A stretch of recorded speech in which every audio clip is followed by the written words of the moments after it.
In today's video, I'm going to teach you how to color grade in Capture One. Color grading is all about shaping the mood of your image while keeping details natural and cohesive, and Capture One's tools make this both precise and intuitive. Once you're in the workspace, head straight to the Color Tool tab. This is where the key controls for grading live. Open Color Balance, and you'll see either a combined wheel or three separate wheels for shadows, midtones, and highlights. The combined wheel lets you nudge the overall color feel of the image in one place, while the three-wheel view gives you fine control over each tonal range. Use whichever view helps you see your intent more clearly. Each wheel has a small dot in the center.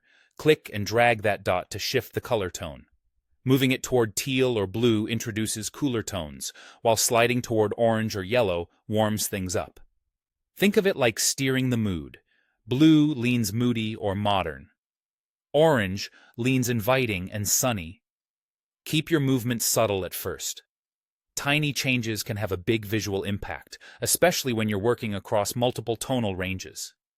Next to every wheel are two sliders: saturation and lightness. After you've nudged the dot to a hue you like, fine-tune with these. Saturation controls how strong the color bias becomes. Increase it to emphasize a look, or pull it back to keep things gentle and realistic. Lightness adjusts the brightness of that tonal range. It's helpful for keeping shadows rich rather than muddy, midtones natural, and highlights clean without clipping. Balancing these sliders prevents the image from feeling overcooked. A reliable workflow is to move through the image from shadows to midtones to highlights. Start with shadows to set the foundation.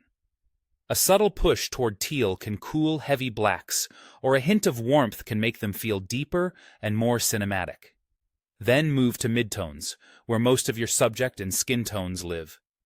Aim for neutrality or a gentle warmth here to keep faces and textures believable. Finally, refine the highlights. A small move toward cooler tones can keep bright areas crisp, while a slight warm shift can make sunlight sing. As you work, keep your adjustments cohesive across the three wheels so the image feels unified. Trust your eye, make incremental tweaks, and let saturation and lightness guide the finishing touches. With this approach, you'll create a balanced, polished grade that elevates your image without overpowering it.